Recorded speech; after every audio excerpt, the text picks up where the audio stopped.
میں نے تم سے جو کچھ بھی کہا ہے وہ میرے دل پر نقش ہو گیا ہے۔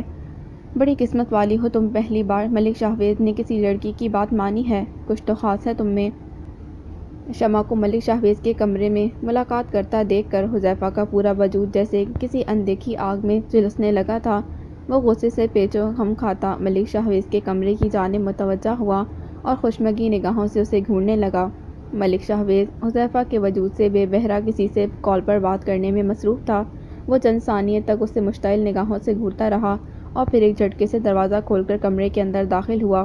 ملک شاہویز، وہ خون خوار لہجے میں اسے للکارتا آگے بڑھا۔ ملک شاہویز نے کال پر گفتگو کے درمیان چونک کر اسے دیکھا۔ یہ کیسا کھیل تم نے میرے ساتھ کھیلنا شروع کر دیا ہے ملک شاہویز؟ حذیفہ دانت پیس کر غراتے اس کے روبرو آ کھڑا ہوا۔ میں آپ سے بعد میں بات کرتا ہوں ابا جی۔ حذیفہ کو یوں اچانک سامنے پا کر ملک شاہویز نے ملک جمیل سے رابطہ منقطع کرتے ہوئے کہا، کیوں انگارے چبا رہے ہو اور یہ کس کھیل کی بات کر رہے ہو تم؟ ملک شاہویز نے حذیفہ کو ناگواری سے گھورتے ہوئے کہا، جو تم شمع کے ساتھ مل کر میرے خلاف کھیل رہے ہو۔ حذیفہ نے ایک ایک لفظ چبا کر ملک شاہویز کو دیکھا۔ ٹھیک اسی پل ڈاکٹر ملک شاہویز کے کمرے میں داخل ہوا۔ حذیفہ کو کمرے میں موجود پا کر متحیر نگاہوں سے دیکھتے سوال کرنے لگا، ایکسکیوز می، آپ یہاں کیا کر رہے ہیں؟ وہ مجھے بات کرنی تھی ان سے۔ حذیفہ نے ڈاکٹر کی اچانک آمد پر بات بناتے جواب دیا، سوری، آپ ان سے نہیں مل سکتے۔ ڈاکٹر نے قطعیت سے جواب دیا۔ مگر کیوں؟ حذیفہ نے حیرانگی سے پہلے ڈاکٹر اور پھر منہ بنائے بیٹھے ملک شاہویز کو دیکھتے سوال کیا۔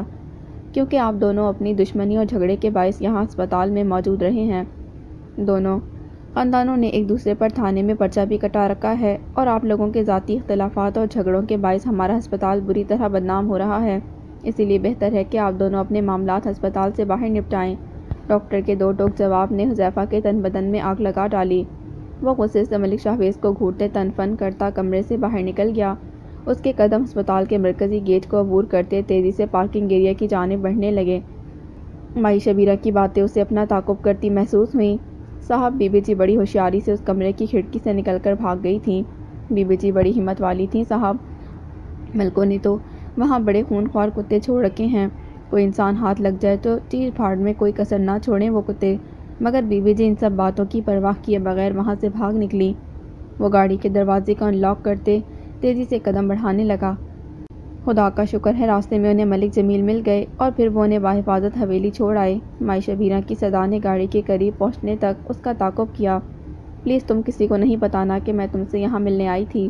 وہ گاڑی کا دروازہ کھول کر بیٹھنے ہی والا تھا کہ شمع کی مدھم سرگوشی نے اسے اندر تک سلگا ڈالا۔ ٹھیک ہے، مان لی تمہاری بات، نہیں بتاتا، تم مجھ سے ملنے آئی تھی۔ ملک شاہویز کی آواز تیر کی طرح اس کے دل کو چیر گئی۔ وہ جیسے نوازوں کے تعاقب سے پیچھا چھڑاتے ہوئے گاڑی میں جا بیٹھا۔ گاڑی میں بیٹھتے ہی اس نے ایک جھٹکے سے فرنٹ ڈور کو بند کر ڈالا، یوں جیسے ان زہریلی آوازوں کا خود تک پہنچنے والا ہر راستہ بند کر ڈالا ہو۔ میں نے تم سے جو بھی کہا ہے وہ، مگر پھر بھی شمع کی سرسراتی سرگوشی اسے اپنے کانوں کو گرماتی محسوس ہوئی۔ وہ میرے دل پر نقش ہو گیا ہے۔ بڑی قسمت والی ہو تم، پہلی بار ملک شاہویز نے کسی لڑکی کی بات مانی ہے۔ کچھ تو خاص ہے تم میں۔ شاہویز کی آواز مسلسل گاڑی میں گونجنے لگی تھی۔ وہ جیسے ہنس رہا تھا اس پر۔ شمع شمع شمع، ملک شاہویز کے ساتھ مل کر یہ کیا کھیل کھیل رہی ہو تم میرے ساتھ؟ وہ غصے سے پیچ و تاب کھاتے گاڑی کے ڈیش بورڈ پر مکے برساتے چیخ پڑا۔ کچھ دیر پہلے ہی محبت پر چھائی بد اعتمادی کی گرد چھٹی تھی، مگر یہ پانی کے بلبلے کی طرح ثابت ہوئی۔ چند لمحوں بعد ہی محبت کی شفاف سطح پر یک بار پھر بد اعتمادی کی دھول جمنے لگی۔ جس طرح دیمک لکڑی کو اندر سے کھا کر کھوکھلا کر ڈالتی ہے، بالکل اسی طرح شک محبت کو مردہ اور کھوکھلا کر ڈالتا ہے، اور اگر بروقت اس کا علاج نہ کیا جائے تو ماتم کے لیے صرف محبت کی راکھ بچتی ہے۔ وہ ہمت کر کے ملک شاہویز کی طرف ہو تو آئی تھی، مگر اس کی ذو معنی باتوں نے اس کا خون خشک کر ڈالا تھا۔ کچھ تو خاص ہے تم میں۔ اس کی پراسرار باتیں ہنوز اس کی سباتوں میں سرگوشی کرتے اس کا دل دھڑکا رہی تھیں۔ کس قدر سر پھرا اور عجیب مزاج کا انسان تھا، پل میں تولا پل میں ماشا۔ پہلی بار جب اس کا ملک شاہویز سے سامنا ہوا تو اس نے بڑی شدت سے رب کے حضور دعا مانگی تھی کہ وہ پھر کبھی اس کے روبرو نہ آئے، مگر ہر دعا قبول ہو یہ ضروری تو نہیں۔ انسان اتنا بااختیار تو نہیں کہ جو چاہے اپنی قسمت میں لکھ ڈالے۔ یہ تو قادر مطلق کے ہاتھوں میں ہے کہ کس کی تقدیر میں وہ کب کیا لکھ ڈالے۔ وقت کے ساتھ اس کا لکھا کیا فیصلہ کس روپ میں ہمارے سامنے آ کھڑا ہو، ہمیں قبول کرنا پڑتا ہے۔ وہ فیصلہ خواہ کتنا ہی مشکل کیوں نہ ہو اس کو اپنانے میں ہی آسانی ہے، اور وہ تو اپنے ماں باپ کی خاطر اس شخص کے ہاتھوں میں اپنی ذات گروی رکھ آئی تھی۔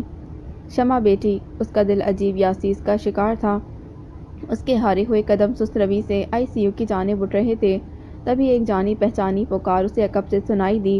شمع نے بے ساختہ پلٹ کر دیکھا، وہاں سلطان الدین تھے جو تیز تیز قدم اٹھاتے اس کی جانب بڑھ رہے تھے۔ میں نماز پڑھ کر آیا تو تم وہاں موجود نہیں تھیں، میں کافی دیر سے تمہیں تلاش کر رہا تھا، تم کہاں چلی گئی تھی بیٹی؟ سلطان الدین شمع کی فکر مندی سے دیکھتے گویا ہوئے۔ سلطان چچا، میں بس ادھر ہی۔ شمع کو سمجھ نہ آیا کہ وہ سلطان الدین کے سوال کے جواب میں کیا بہانہ بنائے۔ سد شکر کسی اسنا میں سلطان الدین کا موبائل بج اٹھا۔ آفاق بھائی کی کال۔ سلطان الدین اسکرین پر نمبر جگمگاتا دیکھ چونکتے ہوئے بڑبڑائے۔ اس کی بڑبڑاہٹ پر شمع بھی بے اختیار اس کال کی جانب متوجہ ہوئی۔ ہیلو آفاق بھائی۔ سلطان کال ریسیو کر کے بات کرنے لگے۔ شمع کا رواں رواں قوت سماعت کا روپ دھار چکا تھا۔ کیا واقعی ملک شہباز کیس واپس لینے کے لیے تیار ہو گیا ہے؟ سلطان الدین خوشگوار حیرت میں مبتلا بولے۔ شمع کا دل یکبارگی عالم میں دھڑک اٹھا۔ اسے یقین نہیں آ رہا تھا کہ جو کچھ وہ سن رہی تھی وہ سچ تھا۔ اس کی منت پر حامی بھرنے کے باوجود وہ ملک شہباز پر لمحے بھر کے لیے بھی یقین نہ کر پائی تھی کہ وہ اپنے کیے وعدے پر پورا اترے گا بھی کہ نہیں، مگر ابھی اسے اس کے کمرے سے نکلے چند لمحے ہی گزرے تھے اور ملک شہباز نے اپنا وعدہ سچ کر دکھایا۔ ٹھیک ہے بھائی صاحب، آپ تھانے پہنچے، میں بھی علیان کے ساتھ وہیں آ رہا ہوں، سلطان الدین پرجوش انداز میں کہہ رہے تھے۔ شمع امید بھری منتظر نگاہوں سے انہیں دیکھتی چلی گئی۔ مبارک ہو شمع بیٹی، تمہاری دعائیں رنگ لے آئی ہیں، ملک شہباز کیس واپس لینے کے لیے راضی ہو گیا ہے۔ آفاق بھائی ملک جمیل کے ہمراہ تھانے جا رہے ہیں، تم یہاں دعا کرو، میں علیان کو لے کر تھانے جا رہا ہوں، تم دیکھنا بیٹا، انشاءاللہ بہت جلد سب ٹھیک ہو جائے گا۔ سلطان الدین مسکراتے حوصلہ افزا انداز میں گویا ہوئے۔ شمع کی آنکھیں فرتے جذبات کے عالم میں بے اختیار جھلملا اٹھیں۔ ٹھیک ہے بیٹا، اب پریشان مت ہونا اور اپنا خیال رکھنا۔ سلطان الدین اپنائیت سے اس کے سر پر ہاتھ پھیر کر وہاں سے چلے گئے۔ یا اللہ تیرا لاکھ لاکھ شکر ہے۔ شمع دعائیہ انداز میں آسمان کی جانب سر اٹھا کر ہولے سے شکر گزار ہوئی۔ اگلے ہی پل اس کی نگاہیں تشکرانہ انداز میں کچھ فاصلے پر موجود ملک شہباز کے پرائیویٹ روم کی جانب جا اٹھیں۔ شکریہ، لبوں نے نہ سہی پر دل نے اس پل اس شیطان نما محسن کا شکریہ ادا ضرور کیا تھا۔ شمع خوشی سے مسکراتے واپس ICU کی طرف لوٹ آئی۔ کہاں چلی گئی تھی تم؟ نجم النساء پریشانی کے عالم میں ٹہل رہی تھی۔ شمع کو آتے دیکھا تو فکر مندی اور بےتابی کے عالم میں اسے سوال کر بیٹھی۔ دادی ایک خوشخبری ہے، شمع بے ساختہ کہہ اٹھی۔ خوشخبری؟ کیسی خوشخبری؟ نجم النساء بری طرح چونکی۔ ملکوں نے بابا کے خلاف دائر کیس واپس لینے کا فیصلہ کیا ہے۔ شمع خوشی سے انہیں بتانے لگی۔ کیس واپس لینے کا فیصلہ؟ اچانک، مگر کیسے؟ نجم النساء کے لب و لہجے میں بے یقینی در آئی۔ تایا پاپا نے ملک جمیل سے بات کی تھی، انہوں نے ہی اپنے بیٹے کو بابا کے خلاف درج کیس واپس لینے کے لیے راضی کیا ہے۔ شمع کی تفصیل بتانے پر نجم النساء خاموش سی ہو گئیں، گو کہ یہ خوشخبری تھی، مگر نہ جانے کیوں ان کے دل پر بوجھ سا در آیا۔ اچھا، وہ بوجھل آواز میں اتنا ہی کہہ پائیں۔ تایا بابا سلطان چچا اسی سلسلے میں تھانے گئے ہیں۔ ان کی خاموشی کو محسوس کر کے شمع نے انہیں مزید تفصیل بتانا چاہا۔ اچھا، تو سلطان بھی گیا ہے؟ نجم النساء کے لہجے میں اچانک ناگواری در آئی۔ جی، سلطان چچا بھی گئے ہیں، آپ دیکھیے گا دادی، بابا اب بہت جلد ہمارے درمیان موجود ہوں گے، شمع امید بھرے انداز میں کہنے لگی۔ انشاءاللہ، نجم النساء دھیرے سے بولیں، اور بابا کو دیکھ کر امی بھی ٹھیک ہو جائیں گی، شمع کسی معصوم بچے کی طرح آنکھیں موندے دعائیہ انداز میں بولی۔ نجم النساء کی نگاہیں بے اختیار پوتی کی جانب اٹھیں۔ اس کا زرد پڑتا رنگ اور چہرے پر پھیلی کر بھری اداسی کو دیکھ کر ان کے دل میں ہونکسی اٹھی۔ یہ حذیفہ کہاں ہے؟ انہیں بے اختیار حذیفہ کا خیال آیا۔ حذیفہ؟ نجم النساء کے سوال پر شمع حیران سی انہیں دیکھے گئی۔ ہاں حذیفہ میرے ساتھ ہی تو آیا تھا، نجم النساء اسے بتانے لگیں۔ آپ کے ساتھ آیا تھا؟ شمع کی نگاہوں میں بے یقینی ہی بے یقینی تھی۔ ہاں، سفینہ کی پھر سے طبیعت خرابی کا سن کر بہت پریشان ہو گیا تھا وہ، بس فکر مند سا میرے ساتھ چلا آیا، تم لوگوں میں سے کوئی یہاں موجود نہیں تھا تو پریشان ہو کر ڈھونڈنے گیا تھا، ملا نہیں تمہیں؟ تفصیل بتاتے بتاتے نجم النساء نے سوالیہ لہجے میں دریافت کیا۔ نہیں، مجھے تو نہیں ملا، شمع نے گھٹجائے ہوئے لہجے میں جواب دیا۔ اچھا، نہ جانے کدھر چلا گیا یہ لڑکا، اسے بھی اس وقت اپنے باپ کے ساتھ تھانے جانا چاہیے، مگر انتہائی غیر ذمہ دار ہے یہ لڑکا۔ نجم النساء ناراضگی سے بڑبڑاتے حذیفہ کو کال ملانے لگیں۔ آپ کو یقیناً دھوکا ہوا ہے دادی۔ حذیفہ کے دل میں ہمارے لیے اب کوئی جذبہ نہیں پنپتا، نہ فکر نہ ہی ہمدردی۔ شمع کلس کر سوچ کر رہ گئی۔ جب رب العزت کے کن فیکون کا وقت آتا ہے تو پہاڑ کی طرح نظر آنے والی مصیبت بھی لمحوں میں آسان ہو جاتی ہے۔ وہ جلیل القدر خود ہی فرماتا ہے، بے شک ہر مشکل کے ساتھ آسانی ہے، مگر مٹی کا بنا انسان وقتی اندھیروں سے نا امید ہو کر بہت جلد گھبرا جاتا ہے، بھول جاتا ہے کہ جب سیاہی کی انتہا ہوتی ہے، اجالا تبھی اپنا نور بکھیرتا ہے۔ اللہ کبھی اپنے بندوں کو ان کی طاقت سے زیادہ نہیں آزماتا۔ مشکلیں آتی ہیں بندے کے پاس آسان ہونے کے واسطے۔ ہر انسان کی زندگی کئی دور میں بٹی ہوتی ہے اور ہر دور میں وہ آزمایا جاتا ہے، اور یہ آزمائشیں جب بھی وارد ہوتی ہیں زندگی کے سفر کو ایک نئی ڈگر پر موڑ ڈالتی ہیں۔ یہ موڑ درست سمت میں بھی ہوتے ہیں اور غلط سمت پر بھی۔ ان سمتوں کا تعین انسانی سوچ اور خدا کی ذات پر یقین کی مضبوطی سے ہوتا ہے۔ سرخ رو وہی ہوتا ہے جس کا یقین پختہ ہو، وہی ہوتا ہے جو ان کٹھنائیوں سے گزر کر درست سمت کا تعین کر پاتا ہے۔ آفاق الدین، دشمنی کا جو یہ نیا باب کھلنے جا رہا تھا اسے آج ہم نے باہمی اتفاق سے بند کر ڈالا ہے۔ اب نہ میرا تم لوگوں سے کوئی حساب نکلتا ہے، نہ ہی میرے بیٹے کا حویلی والوں پر۔ میں امید کرتا ہوں کہ شافی الدین کی رہائی کے بعد یہ معاملہ اب یہیں ختم ہو جائے گا۔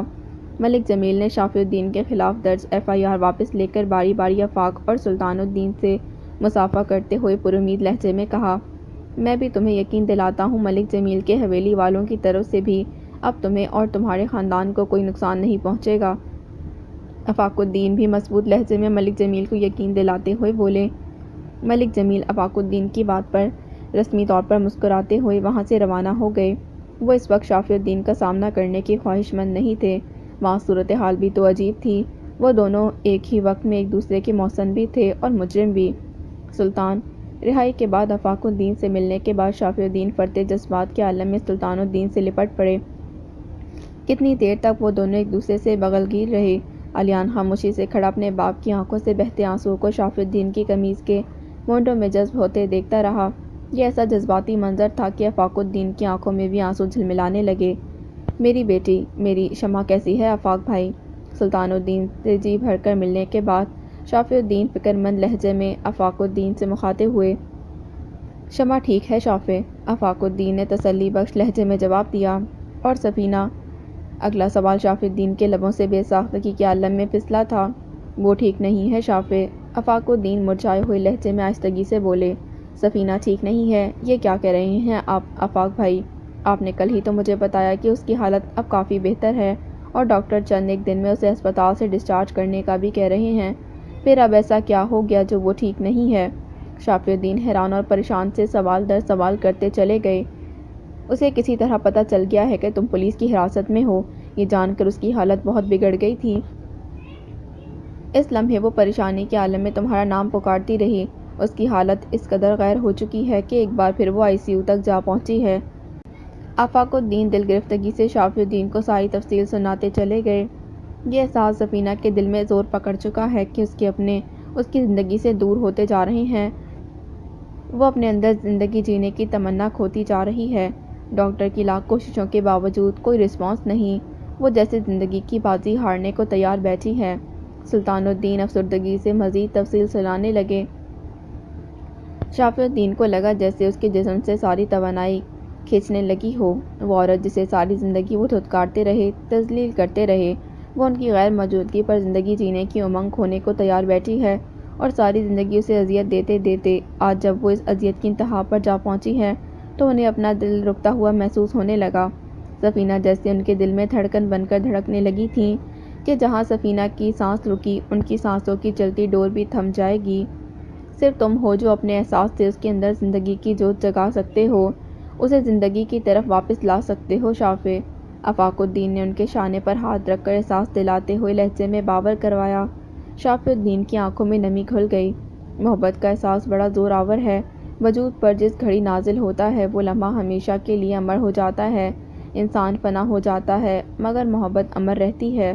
آج شافی الدین کو شدت سے احساس ہو رہا تھا کہ جس محبت کے پیچھے وہ اب تک بھاگتے آ رہے تھے وہ تو دھوکہ تھی، محض سراب تھی، محبت کیا ہے، اس احساس کا اصل ادراک تو انہیں سفینہ کی ذات نے کروایا تھا۔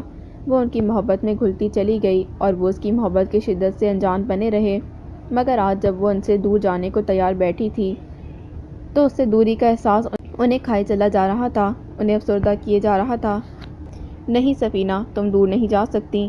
اب جا کر تو میں نے محبت کی حقیقت کو جانا ہے، اور محبت تم ہو، میری زندگی کا حاصل تم ہو، میری منزل تم ہو سفینہ، اور تمہیں میں کسی بھی صورت خود سے دور جانے نہیں دوں گا۔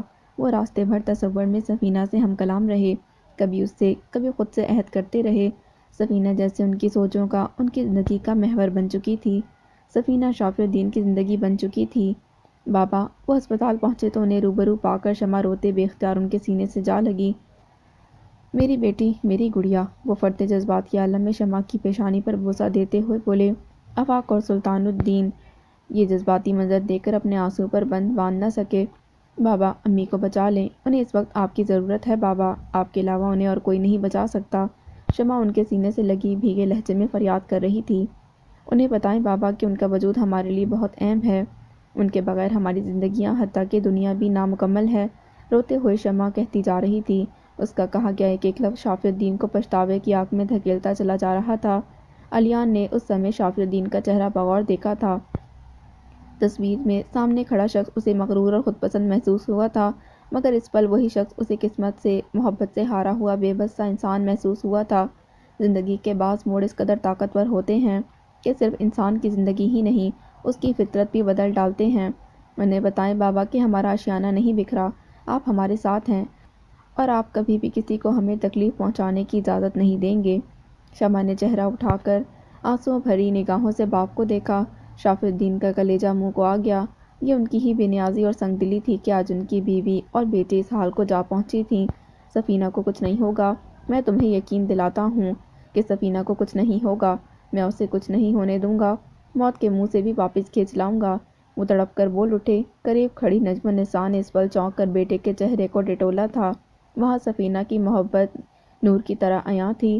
کچھ دن تک وہ سفینہ، جو حویلی میں ملازموں سے بھی بدتر حالت میں زندگی گزارنے کی عادی تھی، اچانک ہی حویلی والوں کے لیے بے حد اہم اور ضروری ہو چکی تھی۔ نجم النساء نے شافی الدین کے چہرے سے نظریں ہٹا کر ان کے قریب کھڑے سلطان الدین کی جانب گھمائیں۔ وہ بڑے پراعتماد انداز میں آفاق الدین اور شافی الدین کے درمیان کھڑے تھے، اور ان کے اونچے قد کا خوبرو بیٹا بڑی ملائم سی مسکراہٹ لبوں پر سجائے شافی الدین کو بیٹی سے ملتا دیکھ رہا تھا۔ وقت واقعی بدل چکا ہے نجم النساء، حویلی کے معاملات اور بھاگ دوڑ اب تمہارے ہاتھوں سے سرکتی جا رہی ہے۔ مان لو کہ اب تم میں اتنا دم خم نہ رہا کہ حویلی کے فیصلے تمہاری رضامندی کے محتاج رہیں۔ تمہارے قداور بیٹے اب ایک ہو چکے ہیں، اور آثار بتا رہے ہیں کہ حویلی میں اب وہی ہوگا جو یہ چاہیں گے۔ نجم النساء کے وجود کے اندر کوئی تھا جو ان پر ہنس رہا تھا۔ سفینہ، خدا را مجھے معاف کر دو سفینہ، میں نے زندگی میں کبھی تمہاری قدر نہیں کی۔ ساری عمر تمہاری محبت، تمہارے جذبات، ہمیشہ اپنی انا کے قدموں تلے رونتے ہوئے ایک سراب کے پیچھے بھاگتا رہا۔ شافی الدین سفینہ کا ہاتھ تھامے اس کے بیڈ سے لگے بیٹھے تھے۔ ان کی آنکھیں آنسوؤں سے لبریز تھیں، لب الفاظ ادا کرتے کپکپا رہے تھے۔ ان کے ہاتھوں کی تھرتھراتی ہتھیلیوں میں قید سفینہ کا سرد اور ساکت ہاتھ شافی الدین کی محبت کا لمس گرمائش کی صورت محسوس کر رہا تھا۔ سفینہ، میں غلط تھا، میں بہت غلط تھا۔ میں کبھی تمہیں سمجھ نہیں پایا، میں کبھی یہ احساس نہیں کر پایا کہ میری طرح زیادتی تمہارے ساتھ بھی ہوئی ہے۔ میں بس تم سے اپنے ساتھ ہونے والی ہر زیادتی کا بدلہ لیتا رہا۔ مومی کے دور ہونے کا ذمہ دار میں تمہیں ٹھہراتا رہا۔ نہ جانے میں کیسے اتنا سفاک ہو گیا کہ تمہاری تذلیل کر کے خود کو دلی سکون پہنچاتا رہا۔ وہ خود کو ملامتی لہجے میں کوستے چلے جا رہے تھے۔ میں اس ظلم میں مبتلا رہا کہ تم میرے بغیر کچھ نہیں، مگر آج میں نے جانا ہے سفینہ کہ تم ہی سب کچھ ہو، میرے آشیانے کی اصل بنیاد تم ہی تو ہو۔ تمہارے بغیر سب کچھ ادھورا ہے سفینہ، میں ادھورا ہوں، شمع ادھوری ہے، ہماری زندگیاں ادھوری ہیں۔ وہ کھلے دل سے اعتراف کرتے چلے گئے، مگر سفینہ بے دم و ساکت رہی، اس کے جسم میں ذرا سی بھی حرکت نہ ہوئی۔ شافی الدین یکٹک سفینہ کے چہرے کو دیکھتے چلے گئے۔ آنکھیں بند تھیں، لب خاموش تھے، مگر پھر بھی چہرے کی تختی پر ہزار شکوے کندہ تھے۔ سنہری رنگت میں گھلی زردی اس ادموئی ہستی کی کرب کی کہانی بیان کرنے کے لیے کافی تھی۔ وہ پہلی رات تھی جسے شافی الدین سفینہ کو حسرت آمیز نگاہوں سے دیکھتے کاٹ رہے تھے۔ وہ رات صرف شافی الدین کے لیے ہی نہیں بلکہ حذیفہ کی بھی آنکھوں میں کٹی تھی۔ وہ جب سے اسپتال سے گھر لوٹا تھا کمرہ بند کیے بستر میں منہ لپیٹے اندھیرے میں پڑا تھا۔ نجم النساء اس کے یوں اسپتال سے غائب ہو جانے پر کافی دیر تک کال کرتی رہیں مگر اس نے کوئی ایک کال بھی ریسیو نہ کی۔ انیسہ کے کہنے پر سمین اسے رات کے کھانے کے لیے کئی بار دروازے پر دستک دے چکی تھی مگر دروازہ نہ کھلا، حتیٰ کہ انیسہ خود دروازہ پیٹ پیٹ کر صدائیں لگاتی رہ گئی تھیں مگر وہ ٹس سے مس نہ ہوا، بے سود سا بستر پر پڑا رہا۔ بہت عجیب سی کشمکش میں جا پھنسا تھا وہ۔ ایک طرف مائی شبیرہ کی سنائی گئی داستان اور دوسری جانب ہسپتال میں شمع اور ملک شاہویز کی ملاقات کا آنکھوں دیکھا منظر، ان دونوں کے درمیان ہونے والی گفتگو کے مکالمے۔ پلیز تم کسی کو نہیں بتانا کہ میں تم سے ملنے آئی تھی، ٹھیک ہے مان لی تمہاری بات، نہیں بتاتا کسی کو کہ تم مجھ سے ملنے آئی تھی۔ بڑی قسمت والی ہو، پہلی بار ملک شاہویز نے کسی لڑکی کی بات مانی ہے، کچھ تو خاص ہے تم میں۔ حذیفہ کی سماعتوں میں ہتھوڑے کی مانند برس رہے تھے، وہ غصے سے پیچ و تاب کھاتا بستر سے اٹھ بیٹھا۔ شمع شمع یہ کیا کھچڑی پکا رہی ہو تم اس مردود انسان کے ساتھ مل کر، وہ طیش میں غراتے بدبدایا۔ یقیناً مائی شبیرہ نے ان ملکوں کے کہنے پر مجھے حقائق سے دور چھوٹی کہانی سنائی ہے۔ اس دن رات فارم ہاؤس میں وہ نہیں ہوا جو کچھ مائی شبیرہ نے بتایا۔ وہ شک اور اندیشوں کی انگلی تھام کر بھٹکتے ہوئے ایک نتیجے پر آن ٹھہرا۔ ایسے نہیں چھوڑوں گا تمہیں شمع، جان کر رہوں گا سب کچھ، تمہارے اور شاہویز کے درمیان چل کیا رہا ہے سب کچھ جان کر رہوں گا۔ وہ غصے سے دانت کچکچاتے ہوئے خود کلامی کے سے انداز میں بڑبڑاتے ہوئے موبائل اٹھا کر کال ملانے لگا۔ شافی الدین آئی سی یو کے دروازے سے باہر نکلے تو سامنے کوریڈور میں شمع کو اضطرابی کیفیت میں ٹہلتا دیکھ کر تھم سے گئے۔ نڈھال، کمزور اور تنے تنہا، ان کے دل کو جیسے کسی نے مٹھی میں بھینچ لیا۔ حذیفہ کو اس وقت شمع کے ساتھ ہونا چاہیے۔ ان کے دل میں بے اختیار حذیفہ کا خیال آیا اور اس خیال نے انہیں مزید تشویش میں مبتلا کر ڈالا جس سے وہ حوالات سے باہر آئے تھے۔ انہوں نے حذیفہ کو کہیں پر موجود نہیں پایا۔ اگر وہ آفاق بھائی کے ساتھ تھانے میں نہیں آ سکا تو اسے کم از کم یہاں شمع کے ساتھ تو موجود ہونا چاہیے تھا۔ انہی سوچوں میں غلطاں وہ چھوٹے چھوٹے قدم اٹھاتے شمع کے پاس چلے آئے۔ بابا، امی کو ہوش آیا؟ وہ شافی الدین کے سامنے بے چین اور بے اختیار سے پوچھ بیٹھی تھی۔ نہیں بیٹا، سفینہ ابھی بھی اسی حالت میں ہے، میں نے اس سے بہت باتیں کیں، اپنے دل کا حال سنایا، اسے بتایا کہ میں اس کے بغیر ادھورا ہوں، مگر وہ خاموشی سے سوتی بنی رہی، ذرا سی بھی حرکت نہیں کی اس نے۔ شافی الدین گرفتگی سے کہتے چلے گئے، آپ ہمت نہیں ہاریں بابا، وہ سنیں گی، وہ آپ کو پکار رہی تھیں، آپ کو ساتھ نہ پا کر وہ حالات سے بے حد مایوس ہو چکی ہیں شاید، مگر اب آپ آ گئے ہیں تو وہ ضرور سنیں گی آپ کی۔ شمع روندے لہجے میں شافی الدین کو ہمت اور دلاسا دیتے کہنے لگی۔ شافی الدین بیٹے کی بات پر اس کا چہرہ بغور دیکھ کر آہستگی سے سر ہلا گئے۔ بیٹھ جاؤ بیٹا یہاں۔ شمع کی تھکاوٹ کے خیال سے وہ اسے کچھ فاصلے پر موجود سیٹ پر بٹھا کر خود بھی ساتھ بیٹھ گئے۔ شکر ہے بابا آپ آ گئے، آپ نہیں جانتے کہ بابا کے آپ کے نہ ہونے سے میں کتنی اکیلی پڑ گئی تھی۔ شمع نے آہستگی سے ان کے شانے پر اپنا سر ٹکاتے اداسی سے کہا۔ ان کی نگاہوں کے سامنے وہ منظر اپنی تمام تر بدصورتیوں کے ساتھ گھوم گیا جب انیسہ نے سبین کے ہمراہ سے دھتکارتے حذیفہ کے کمرے سے باہر نکالا تھا۔ اکیلی کیوں پڑ گئی تھی بیٹا؟ کیا آفاق بھائی اور اماں تمہارے ساتھ نہیں تھے؟ شافی الدین بے اختیار چونک کر سوال کرنے لگے۔ تایا بابا تو جتنا ان سے ہو سکتا وہ ساتھ دے رہے تھے، حویلی کے اندر باہر آپ کی ضمانت کے چکر میں گھومنا اور پھر ہسپتال میں میرا اور امی کا بھی خیال رکھنا، یہ سب ان کے لیے بے حد مشکل ہوتا جا رہا تھا، پھر بھی وہ جتنا ہو سکتا تھا کر رہے تھے۔ وہ تو شکر ہے سلطان چچا اپنے بیٹے کے ہمراہ یہاں آ گئے، پتہ ہے آج صبح سے سلطان چچا اپنے بیٹے کے ساتھ یہاں ہسپتال میں تھے، امی کی حالت دیکھ کر تو میری روح کانپ گئی تھی بابا، مگر پھر سلطان چچا نے مجھے بہت ہمت دی، بہت خیال رکھا میرا۔ شمع باپ کا مہربان سایہ میسر ہوتے ہی وہ شافی الدین سے اپنے دل کی ہر بات کہتی چلی گئی۔ اور حذیفہ؟ شافی الدین کا دل بری طرح کھٹکا۔ شمع کی باتوں میں حذیفہ کا ذکر دور دور تک نہ تھا۔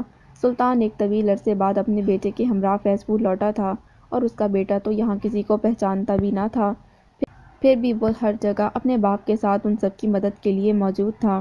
اور حذیفہ، وہ تو جیسے سرے سے کہیں موجود ہی نہیں تھا، حالانکہ اس تمام فساد کی سب سے بڑی جڑ وہی تھا۔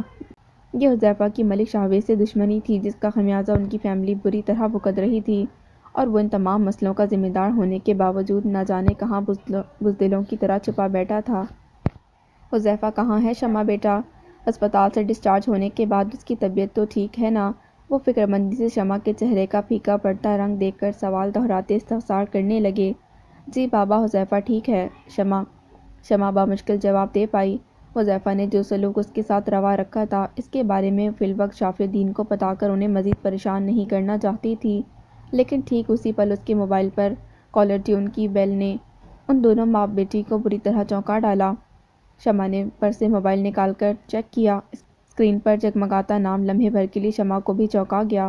کس کی کال ہے بیٹا؟ شافی الدین نے سرسری لہجے میں سوال کیا۔ بابا، حذیفہ کی۔ شمع نے آہستگی سے جواب دیا۔ وہ نہیں جانتی تھی کہ طویل خاموشی کے بعد اس وقت اچانک حذیفہ نے اسے کیوں کال کیا ہے، نیز یہ کہ شافی الدین کے سامنے وہ اس سے بات بھی نہیں کرنا چاہ رہی تھی۔ اچھا لاؤ میری بات کراؤ، بیٹی کو تذبذب میں پڑا دیکھ وہ ہاتھ آگے بڑھاتے بولے۔ شمع نے موبائل شافی الدین کے حوالے کر ڈالا۔ شافی الدین نے کال ریسیو کر کے موبائل کان سے لگا ڈالا۔ تم ایسا کیسے کر سکتی ہو شمع، اتنی گھٹیا حرکت! قبل از کہ وہ کچھ کہتے، حذیفہ کی جھلائی ہوئی تیز آواز ان کی سماعتوں میں گونجی۔ وہ بری طرح چونکے۔ کیا کیا ہے شمع نے حذیفہ؟ اگلے ہی پل وہ چبھتے ہوئے لہجے میں حذیفہ کو ٹوکتے ہوئے سوال کر رہے تھے۔ اس بار شوق ہونے کی باری حذیفہ کی تھی۔ اس کے تو فرشتوں کو بھی خبر نہ تھی کہ شافی الدین جیل سے رہا ہو چکے ہیں اور اس وقت شمع کے ساتھ ہیں۔ ان کی بات پر شمع بھی حیران اور پریشان سی انہیں دیکھے چلی گئی۔ چپ کیوں ہو حذیفہ، جواب دو، آخر کیا ہے شمع نے؟ حذیفہ کے ایک دم سے خاموش ہو جانے پر وہ ایک بار پھر اپنا سوال دہرا گئے۔ اس بار ان کے لہجے میں بھی تلخی در آئی تھی۔ حذیفہ کی کاٹدار اور بدلحاظ لہجے نے انہیں ایک پل میں ہی بہت کچھ باور کروا ڈالا تھا۔ حذیفہ بدستور خاموش رہا۔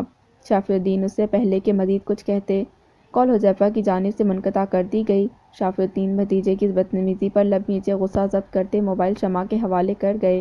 شمع کے چہرے پر پھیلا اضطراب انہیں لمحے میں بہت کچھ سمجھا گیا تھا۔ ان کے پیچھے حالات بے حد بدتر ہو چکے تھے اور ان بدتر حالات کا مقابلہ ان کی معصوم بیٹی تنہا کر رہی تھی۔ وہ غصے سے لب بھیجے موجودہ صورتحال پر غور کرنے لگے۔ تمہاری طبیعت کیسی ہے اب؟ ملک جمیل نے گاڑی میں فرنٹ سیٹ سنبھالتے گردن موڑ کر ملک شاہویز کو دیکھتے دریافت کیا۔ ٹھیک ہوں اب ابا جی، ملک شاہویز نے باپ کو دیکھ کر آہستگی سے جواب دیا۔ وہ کچھ دیر پہلے ہی ہسپتال سے ڈسچارج کر دیا گیا تھا اور وہ دونوں باپ بیٹے اب گھر کو جا رہے تھے۔ تھینک یو بیٹا، ملک جمیل نے گاڑی سٹارٹ کرتے دھیمے مگر شکر گزار لہجے میں کہا۔ تھینک یو کس کے لیے؟ ابا جی، ملک شاہویز ناسمجھی میں ان کا چہرہ دکنے لگا۔ میری بات مان کر تم نے شافی الدین کے خلاف درج FIR واپس لینے کا فیصلہ جو کیا، یہ شکریہ اسی لیے۔ ہسپتال کے گیٹ سے نکلتے ہوئے وہ دھیرے سے مسکرا کر بیٹے کو دیکھتے ہوئے بولے۔ ملک شاہویز ان کی بات پر چپ سا ہو گیا۔ خدا کے لیے ملک شاہویز، میرے بابا کی زندگی بخش دو، بدلے میں تم میری جان لے لو، مگر میرے بابا پر دائر کیس واپس لے لو۔ وہ لمحہ اس کی نگاہوں کے سامنے کسی فلم کے منظر کی مانند چھاتا چلا گیا، جب شمع اس کے سامنے روتے ہاتھ جوڑے اپنے باپ کی رہائی کی دہائی دیتی کھڑی تھی۔ وہ کچھ پل ساکت سا اسے دیکھتا رہ گیا۔ یہ وہی لڑکی تھی جو کچھ دن قبل اپنی جان خطرے میں ڈال کر اس سے پیچھا چھڑانے کی خاطر فارم ہاؤس سے بھاگی تھی۔ تب وہ تنہا تھی، مگر اس کی آنکھیں اور لہجے میں اس کے اور اس کے دوستوں کے لیے للکار تھی۔ دور رہو مجھ سے، میری آنکھوں میں آنسو حذیفہ کی وجہ سے نہیں، تم جیسے بدمعاش کی بدولت ہیں۔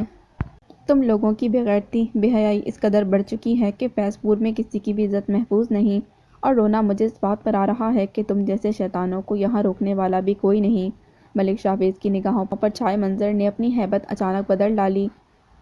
وہ رات اس کی نگاہوں میں آن ٹھہری تھی جب شمع فارم ہاؤس سے بھاگنے کے باوجود ایک بار پھر اس کے چنگل میں آ پھنسی تھی۔ تم لوگ انسانیت کے رتبے سے گر چکے ہو، کوئی دین ایمان سلامت نہیں رہا، خدا کا خوف تک نہیں رہا تم لوگوں کو۔ وہ بے خوف و خطر ان سب کو برا بھلا کہہ رہی تھی۔ منظر ایک بار پھر بدلا۔ تب شمع ملک جمیل کے سامنے اس کے جھوٹ کا بڑی جرأت سے پردہ چاک کر رہی تھی۔ یہ جھوٹ کہہ رہا ہے، اس نے اپنے دوستوں کے ہمراہ حذیفہ پر حملہ کیا، اسے بری طرح مارا پیٹا اور مجھے اغوا بھی اس نے اپنے ساتھیوں کے ساتھ مل کر کیا تھا۔ اس نے دیکھا تھا اس لڑکی کی جرأت کو، ہمت کو، اپنے گھر والوں سے جذباتی وابستگی اور سب سے خاص اس کے دل میں روشن حذیفہ کی محبت کو۔ شاید یہی جذبے تھے جو اسے توانا کر رہے تھے کہ وہ اس کے گھر میں کھڑی اس کے باپ دادا کے سامنے اسے مجرم گرداننے کی ہمت کر رہی تھی۔ وہ اتنی ہمت والی لڑکی اپنے گھر والوں کی پناہ میں پہنچ کر اتنی کمزور ہو گئی کہ محض چند ہی دنوں میں وہ اس کے سامنے مجبور اور بے کس کھڑی اپنے باپ کی رہائی کے لیے فریاد کر رہی تھی۔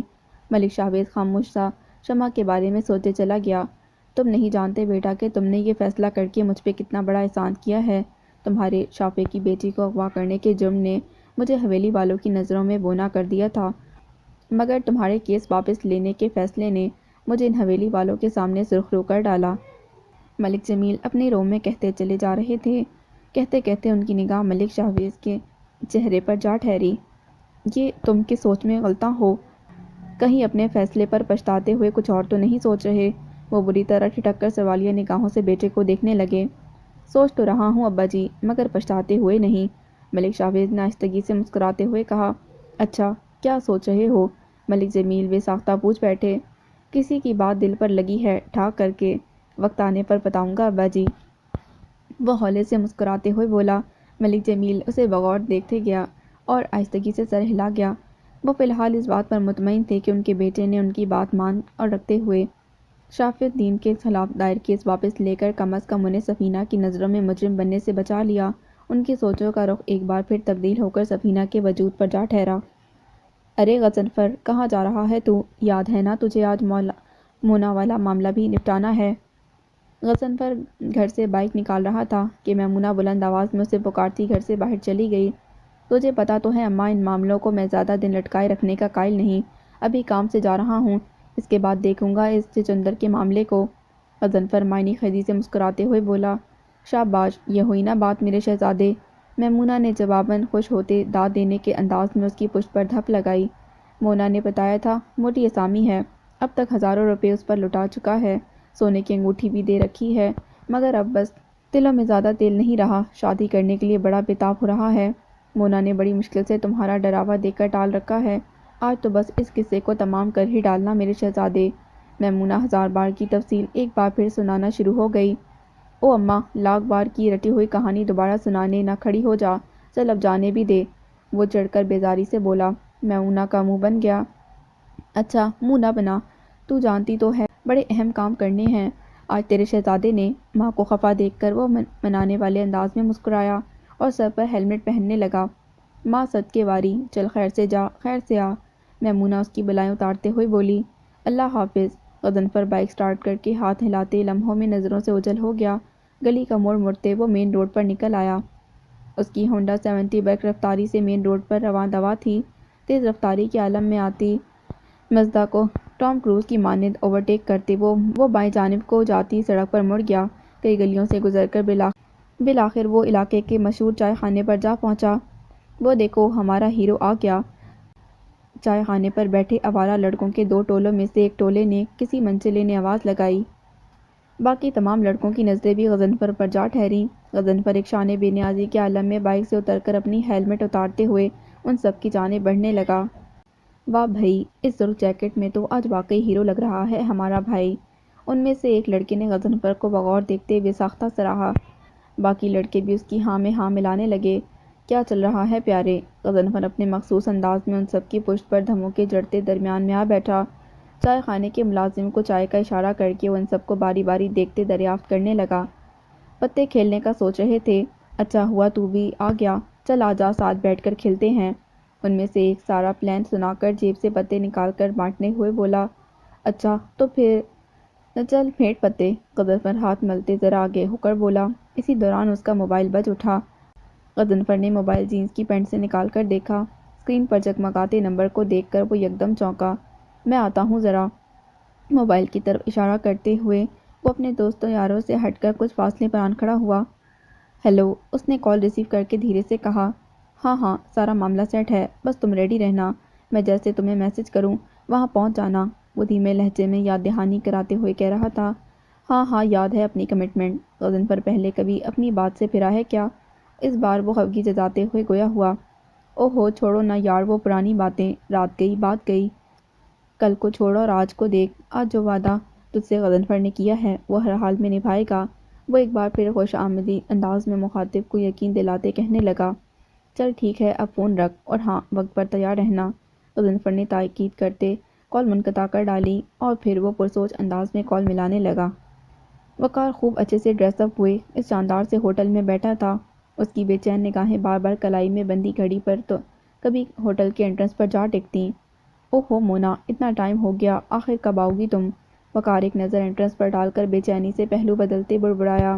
اسی ثانیے مونا مہرون رنگ کے خوبصورت سے لباس میں ملبوس ہوٹل کے انٹرنس سے داخل ہوئی۔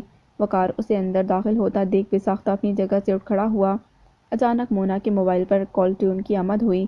مونا نے گھبرا کر کال ڈسکنیکٹ کی اور جلدی جلدی میسج ٹائپ کرنے لگی۔ مونا! وقار نے اسے موبائل پر مصروف دیکھ کر ہولے سے پکارا۔ مونا نے بے اختیار نظر اٹھا کر وقار کو دیکھا اور جلدی سے میسج سینڈ کر کے موبائل پرس میں رکھتے وقار کو مسکراتے دیکھ کر سہج سہج کر اس تک چلی آئی۔ بڑی دیر کر دی آپ نے، وہ بے قرار سا کہہ اٹھا۔ وقت تو لگنا تھا نا، آج کی تیاری جو تمہارے لیے خاص الخاص کی ہے، مونا نے ایک ادا سے مسکراتے ہوئے کہا۔ ہائے قسم سے جنت کی حور لگ رہی ہو، وقار وارفتگی کے عالم میں اسے دیکھتے ہوئے کہنے لگا۔ اب کھڑے کھڑے ہی ساری تعریفیں کرو گے کیا؟ مونا نے اٹھلاتے ہوئے کہا۔ ارے نہیں نہیں، یہاں بیٹھو نا، یہ میز میں نے خاص ہمارے لیے ریزرو کروائی ہے، وقار ہڑبڑا کر جلدی سے میز سے کرسی آگے کرتے ہوئے بولا۔ مونا کے بیٹھتے ہی وقار ویٹر کو اشارے سے بلا کر کھانے کا آرڈر دینے لگا۔ آج مجھے بڑا ڈر لگ رہا ہے وقار، مونا نے اچانک سے لہجے میں خوف طاری کرتے ہوئے کہا۔ کیوں میری جان، ڈر کس بات کا؟ وقار نے محبت باش نگاہوں سے اسے دیکھتے ہوئے پوچھا۔ غضنفر بھیا، انہیں بھنک لگ گئی ہے کہ میں کسی سے محبت کرتی ہوں، آج کل سائے کی طرح میرا پیچھا کرتے ہیں، بڑی مشکل سے نظر بچا کر آئی ہوں، مونا پریشان کن لہجے میں بولی۔ او ہو، پریشان کیوں ہوتی ہو میری جان؟ تمہارا وقار کسی سے نہیں ڈرتا، زمانے سے چھپ کر محبت کرنے والوں میں سے نہیں ہم، وقار سینہ ٹھوک کر محبت کا بلند بانگ دعویٰ کرتے بولتا چلا گیا۔ ہائے سچی، تم کسی سے نہیں ڈرتے؟ مونا نے دل نوازی سے مسکرا کر دیکھتے ہوئے دریافت کیا۔ نہیں مونا، تمہاری محبت نے مجھے بے حد نڈر بنا ڈالا ہے، تمہاری خاطر میں تمہارے غضنفر بھیا سے کیا ساری دنیا سے لڑ سکتا ہوں، وہ جذب کے عالم میں مونا کا ہاتھ پکڑ کر بولا۔ ویٹر کھانا سجا چکا تھا۔ اچھا، میرے بھیا کو دیکھ کر اچھے اچھوں کی حالت خراب ہو جاتی ہے، ایسا نہ ہو کہ ان کا سامنا ہو تو تم بھی ہماری محبت سے مکر کر بھاگتے نظر آؤ، مونا اسے اکساتے لہجے میں باور کرواتے کہنے لگی۔ ہو ہی نہیں سکتا کہ تمہارے بھائی کے خوف سے تمہاری محبت سے منہ موڑ لوں، یقین نہ آئے تو آزما لینا، وقار سنجیدگی سے مستحکم لہجے میں بولا۔ سچی آزما لوں کیا؟ مونا چھیڑخانی کے انداز میں اسے چھیڑتے ہنس پڑی۔ جب چاہو آزما لو، تم پر دل کیا جان بھی قربان، مونا ڈارلنگ، وقار جان نثار نگاہوں سے مونا کے چہرے کو تکتے کہنے لگا۔ چھوڑو یہ مرنے مارنے کی باتیں، یہ بتاؤ آج کا کیا پلان ہے؟ مونا گفتگو کا موضوع تبدیل کرتے سرسری سے لہجے میں پوچھنے لگی۔ پلان کا نہ پوچھو، دل تو چاہ رہا ہے آج ہی تمہیں دلہن بنا کر اپنے گھر لے جاؤں، پتہ نہیں یار کب تک اپنی اماں اور بھیا سے ڈرنا چھوڑو گی اور ان دونوں کو ہمارے رشتے کے لیے مناؤ گی۔ سچ کہوں تو اب میں ہوٹلز کے کمروں میں تمہارے ساتھ گزارے وقت سے دل نہیں بھرتا، جی کرتا ہے تمہیں ہمیشہ اپنی نظروں کے سامنے بٹھا کر رکھوں اور دنیا چھوڑ کر بس تمہیں ہی دیکھتا رہوں، وقار بے ساختہ مونا کو دیکھتے کہے جا رہا تھا۔ بڑا آیا مجھے دلہن بنانے کے خواب دیکھنے والا، اوقات دیکھی ہے اپنی، ایک سونے کی انگوٹھی سے زیادہ کا بوجھ والیٹ پر برداشت نہیں ہوتا اور چلا ہے میرے ساتھ زندگی گزارنے کا خواب دیکھنے، لنگور کی شکل نہ ہو تو۔ وقار کی شادی کے خواب پر مونا بری طرح چڑھ کر اسے دل ہی دل میں کوسنے سنانے لگی۔ سچ تو یہ تھا کہ خود وقار کے ساتھ وقت گزاری کرتے کرتے بیزاری کا شکار ہو چکی تھی، وقار جتنا اس کے نخروں پر روپے پیسے لٹا سکتا تھا لٹا چکا تھا، اس سے زیادہ کی اب اس کی والیٹ میں سکت نہ تھی نہ گنجائش، اور یہ صورتحال بھانپتے مونا نے وقار سے جان چھڑانے کا فیصلہ کر لیا تھا، اور آج وقار کی محبت کا ڈراپ سین ہونے کے لیے سٹیج سج چکا تھا۔ مونا تم نہیں جانتی، تمہارے بنا اب ایک پل گزارنا میری جان پر عذاب بن کر گزرتا ہے، دل چاہتا ہے کہ ہر وقت تمہیں اپنی نظروں کے سامنے بٹھا کر رکھوں۔ وہ مونا کی سوچ سے بے خبر اس کے چہرے کو پیار بھری نظروں سے دیکھتے اپنی ہیلان ترانیوں میں مگن تھا۔ ابے گدھے، کام کی بات پر آ، وہ دل ہی دل میں بری طرح جھنجھلائی اور پھر لہجے میں زمانے بھر کی مٹھاس سمو کر بڑی لگاوٹ سے کہنے لگی۔ میرا دل کب چاہتا ہے کہ تم سے دور جاؤں وقار، مگر یہ ظالم سماج اور میرے گھر والوں کی دقیانوسی سوچ مجھے خوفزدہ کر ڈالتی ہے۔ سچ پوچھو تو مجھے تمہارے ساتھ یہاں بیٹھ کر بھی یہی خوف کھایا جا رہا ہے کہ اگر میرے بھیا یا ان کے کسی جاننے والے نے مجھے یہاں تمہارے ساتھ دیکھ لیا تو جان سے مار ڈالیں گے، مونا نے آخری جملہ خوف سے جھرجھری لیتے ہوئے ادا کیا۔ او ہو میری جان، میرے ہوتے ہوئے تمہیں کوئی نقصان نہیں پہنچا سکتا، وقار ایک دم سے جذباتی ہوا۔ او ہو، مجھے تو تم بچا لو گے مگر میرے بھیا کے غضب سے کون بچائے گا، زندہ نہیں چھوڑنے والے وہ تمہیں، وہ فکر مندی سے وقار کا ہاتھ پکڑتے ہوئے بولی۔ اس بار وقار کو بھی اپنے تن بدن میں سنسنی سی دوڑتی محسوس ہوئی۔ ارے فکر نہ کرو، اسی خدشے کے پیش نظر میں اس ہوٹل میں بڑا ہی زبردست کمرہ بک کروایا ہے۔ وقار نے اطمینان دلاتے مونا کو دیکھا۔ مونا اس کی بات پر بے اختیار مسکرائی۔ چلو شکر ہے، اور بے ساختہ کہہ اٹھی، ویسے کمرہ کس فلور پر ہے، روم نمبر کیا ہے؟ پھر خیال آنے پر یکدم متجسس لہجے میں سوال کرنے لگی۔ ساتھ ہی اس کی لنس شدہ آنکھیں ہوٹل کی بلائی منزل کے چکر کاٹنے لگیں۔ First floor, room number 106، air condition room ہے۔ وقار کھانا کھاتے تفصیل بتانے لگا۔ مونا چپکے سے کمرے کی تفصیل غضنفر کو میسج کرنے لگی۔ اچھا تو پھر جلدی کھاؤ نا، پھر کمرے میں چل کر آرام سے باتیں کرتے ہیں۔ تمہیں تو پتہ ہے یہاں ہال میں بیٹھ کر تو مجھے بھیا کا خوف ہی ستاتا رہے گا۔ ڈھنگ سے کھانا بھی نہیں کھایا جا رہا۔ وہ افسردگی سے منہ بنا کر کہنے لگی، بس اتنی سی بات میری جان، چلو پھر روم میں چلتے ہیں، وہاں بیٹھ کر اطمینان سے ایک دوسرے کو دیکھیں گے، باتیں کریں گے۔ مونا کی بات پر وقار نے فوراً کھانے سے ہاتھ کھینچ کر لگاوٹ سے مونا کا ہاتھ تھامتے کہا، ہاں ہاں چلو میرے معصوم بکرے، تمہاری قربانی کا وقت قریب ہوا چاہتا ہے۔ مونا دل ہی دل میں وقار کی کیفیت پر ہنستی بھرپور انداز میں مسکرائی۔ وقار خرامہ خرامہ اس آفت کی پڑیا کا ہاتھ تھام کر لفٹ کی جانب بڑھنے لگا۔ اوئے غضنفر یار، جس رفتار سے تو ہر بازی ہار جاتا ہے، اسی رفتار سے ادھار بھی سر پر چڑھاتا جا رہا ہے۔ غضنفر کے دوست نے اس کے دوبارہ ادھار مانگنے پر منہ بنا کر ٹوکا۔ وہ جب سے تاش کھیل رہا تھا تب سے ہر بازی مستقل مزاجی کے ساتھ ہارے چلا جا رہا تھا، اور تاریخ گواہ ہے کہ آج تک غضنفر نے کسی کھیل کی بازی پر پیسے اپنی جیب سے نکال کر نہ لگائے تھے۔ او بک بک نہ کر، ادھار چڑھاتا ہوں تو سود سمیت اتار بھی دیتا ہوں، چل جلدی سے 5 نیلے نوٹ نکال۔ وہ اپنے دہان پان سے دوست کی پشت پر دھموکہ جڑتے ہوئے بولا، بس یہ آخری بار دے رہا ہوں ادھار، اب اس بار بازی جیت جانا یار، ہارتا تو ہے اور پچھتانا مجھے پڑتا ہے۔ دوست منہ بنا کر پس مردہ دل سے جیب سے پیسے نکالتے ہوئے بولا، اچھا زیادہ ری نہ کر، چکا دوں گا آج تک تیرے سارے پیسے۔ غضنفر نے اس کے ہاتھ سے تقریباً پیسے چپٹتے ہوئے تڑخایا اور پھر سے تاش کی نئی بازی سجا کر کھیل شروع کر ڈالا۔ اسی اثنا میں اس کے موبائل پر بیپ ہوئی۔ او یار ایک منٹ، وہ ہاتھ کے اشارے سے موبائل پر موصول مونا کے پیغام کو پڑھنے لگا۔ Room number 106، first floor. اس کے لبوں پر فاتحانہ مسکراہٹ پھیل گئی۔ جلدی آ جاؤ بھیا، مرغا کٹنے کو تیار بیٹھا ہے۔ دوسرا پیغام ملتے ہی غضنفر معنی خیزی سے مسکراتے ہوئے جلدی جلدی میسج ٹائپ کرنے لگا۔ او یار جلدی کر، تیری باری ہے، اب پتے پھینک بھی دے۔ اس کے ساتھی دوست اکتائے ہوئے انداز میں اسے موبائل پر مصروف دیکھ کر بولے، بس یار میرے جانے کا وقت آ گیا، آج کے لیے اتنا ہی۔